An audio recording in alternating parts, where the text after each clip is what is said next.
জি, আজকের ভিডিওটা SMTP health নিয়ে আর স্প্যাম ইনবক্স নিয়ে। তো প্রথমে হেলথের ব্যাপারটা ক্লিয়ার করি। এখানে দেখতে পারতেছেন যে আমার এখানে 5টা এসএমটিপি অ্যাড করা আছে। তো হেলথের কথা যদি আগে আসি, আমি যদি লাস্টের এসএমটিপিটার উদাহরণ দিই,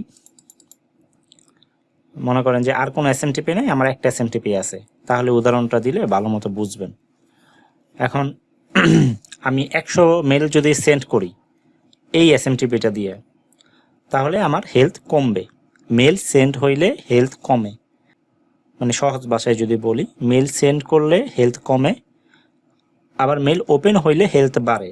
যেমন আমি 100 মেল সেন্ড করলাম, 100 মেল সেন্ড করাতে দেখা যায় আমার 2%-এর মতো হেলথ কমে।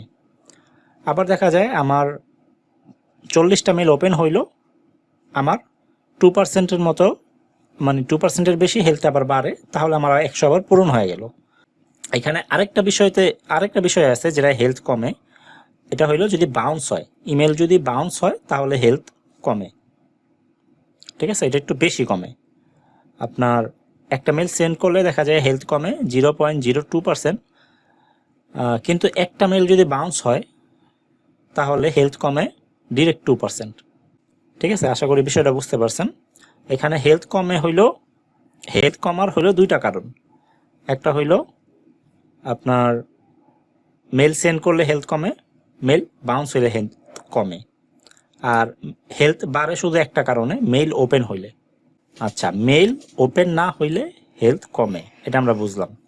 এখন মনে করেন যে আমার একটা মেল দিয়ে শুধু আমি ইমেল সেন্ড করতেছি, দেখা যায় আমি হয়তো বা 5 দিন বা 7 দিন ধরে ইমেল সেন্ড করতেছি, কিন্তু ওইটার হেলথ কমতেছে। এর মানে কি, ওই এসএমটিপি দিয়া যে মেলগুলা সেন্ড হইতেছে ওই মেলগুলা কেউ ওপেন করে দেখতেছে না। এটার কারণ কি হইতে পারে? হয়তো আমার যে ইমেল লিস্টগুলো এগুলো ভালো না, কিংবা স্প্যামে গেতেছে, কারণ স্প্যামটা সচরাচর মানুষ কম চেক করে। স্প্যামে গেলে কেউ চেক করবে না, আর চেক না করার কারণে হেলথ কমবে। ঠিক আছে, যেমন আমার প্রথম দেখেন যে এই যে দ্বিতীয় নাম্বার যে ইমেলটা, মানে এসএমটিপিটা, এটার হেলথ দেখেন 38% আছে। এটা 38% হওয়ার কারণ কি? এটা দেওয়া ধরেন আমি 1 সপ্তাহ মেল সেন্ড করছি, 1 সপ্তাহে প্রায় 700 মেল সেন্ড করছি। 700 মেল থেকে দেখা যায় ধরতে গেলে হয়তো ওপেনই হয় নাই, এর মধ্যে আবার বাউন্সও হয়েছে। এই কারণে এটার হেলথটা কমে কমে এই অবস্থায় আসছে। তার মানে আমরা ধরে নিতে পারি যে এটা দেয়া, এই যে এসএমটিপিটা আছে এটা দেয়া মেল ইনবক্সে যায় না, মেল স্প্যামে যায়। ঠিক আছে, তো আমাদের কাজ কি হইব?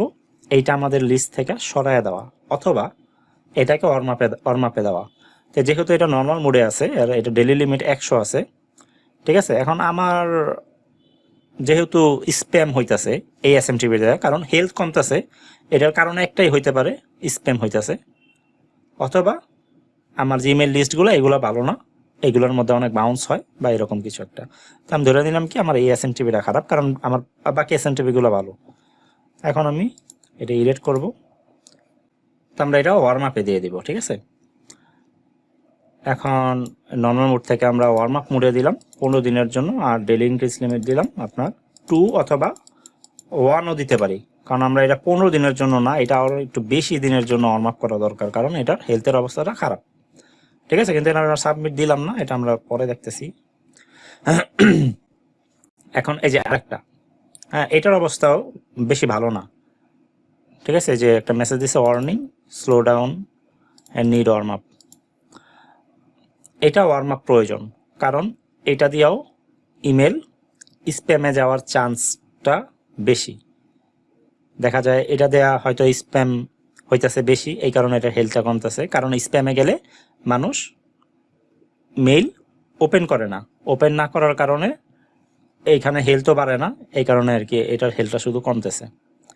তাহলে আমরা ধরে নিতে পারি যে প্রথম যে দুইটা মেল আছে এই দুইটা মেল দেওয়া স্প্যাম হইতেছে। এখন আসি ইমেল ইনবক্স আর স্প্যামের বিষয়টা। এটা আসলে পুরোপুরি বোঝা যায় না যে মেল স্প্যামে যাইতেছে বা ইনবক্সে যাইতেছে, আমরা ধরে নিতে পারি যেটার হেলথ কমতেছে, এটা দিয়ে মেল স্প্যামে যাইতেছে। ঠিক আছে, আর আমরা অনেকেই টেস্ট করি আমাদের যে পার্সোনাল ইমেল আছে ক্যাম্পিংয়ের মধ্যে, পার্সোনাল ইমেল একটা দিয়ে দিই, দেওয়ার পর আমরা চেক করি যে ইনবক্স হইতেছে না স্প্যাম হইতেছে। ঠিক আছে, এই সিস্টেমটা ভালো।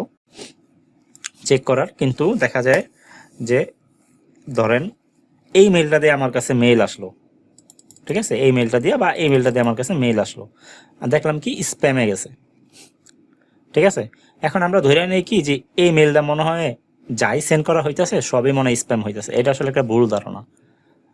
একটা মেল যখন স্প্যামে গেছে আপনার এইখান থেকে, আপনি দেখলেন যে এই এসএমটিপি থেকে মেল আসছে আর এটা স্প্যামে গেছে, তার মানে যে এই মেলটাতে একশো মানুষকে পাঠানো হইতেছে, 100 মানুষের কাছে এই যে স্প্যামে গেতেছে বিষয়টা এরকম না। হয়তো 30 জনের কাছে স্প্যামে গেতেছে, 20 জনের কাছে স্প্যামে গেতেছে, বা 10 জনের কাছে স্প্যামে গেতেছে, বাকি 100 জনের কাছে স্প্যামে যাইতেছে না। কারণ 100 জনের কাছে স্প্যামে গেলে দেখবেন কি এটার হেলটা দ্রুত কমতেছে, তাহলে আপনি বুঝতে পারবেন যে না এটা দেয়া স্প্যামে বেশি যাইতেছে। আর যদি দেখেন যে হেলথ একটু স্লো কমতেছে, তাহলে আপনি ধরে নেবেন যে এটা দেয়া কিছু স্প্যামে যাইতেছে, কিছু ইনবক্সে যাইতেছে। যদি আপনাদের একটা উদাহরণ বলি তাহলে বিষয়টা আরও বুঝতে পারবেন। যেমন আপনারা দেখবেন যে আপনাদের মেইলেই মাঝে মাঝে ফেসবুক থেকে বা বিভিন্ন হোস্টিং কোম্পানি থেকে, ঠিক আছে, মেইল আসতেছে, কিন্তু মেইলগুলো ইনবক্সে আসতেছে না, মাঝে মাঝে দেখবেন স্প্যামে চলে যায়। তার মানে কি পুরা ফেসবুক থেকে যে এত এত মানুষ আছে সবারই কি স্প্যামে চলে গেতেছে? না, আপনার কাছে এই মেলটা কোনো কারণে স্প্যামে আসছে, এর মানে এটা না যে সব মেলই স্প্যামে আসতেছে ফেসবুকের, বা ধরেন হোস্টিঙ্গার বা নেম চিপের সব মেলই স্প্যামে যেতেছে, এমন না। আপনার কাছে কোনো কারণে হয়তো স্প্যামে আসছে, বাকি সবার কাছেই ওইটা ঠিকঠাক মতোই ডেলিভারি হইতেছে। আশা করি আপনারা পুরো বিষয়টা বুঝতে পারছেন। তো যদি দেখেন যে টেস্ট করার পরে আপনার কাছে যে মেলটা আসছে এটা স্প্যামে আসছে, তার মানে এটা না যে সবার কাছে স্প্যামে চলে গেছে। এখন যদি এটার হেলথ আপনার 100%ও হয়, তারপরেও যদি আপনার কাছে স্প্যামে আসে, তার মানে এটা না যে সবার কাছে স্প্যামে আসতেছে, ঠিক আছে। আর একটা এসএমটিপিতে 100% তো আর ইনবক্স হয় না, দেখা যায় 90%-এর মতো ইনবক্স হয়। আশা করি এসএমটিপির হেলথের যে বিষয়টা এবং স্প্যাম এবং ইনবক্সের যে বিষয়টা, এই বিষয়গুলো পুরোপুরি ক্লিয়ার হয়েছে।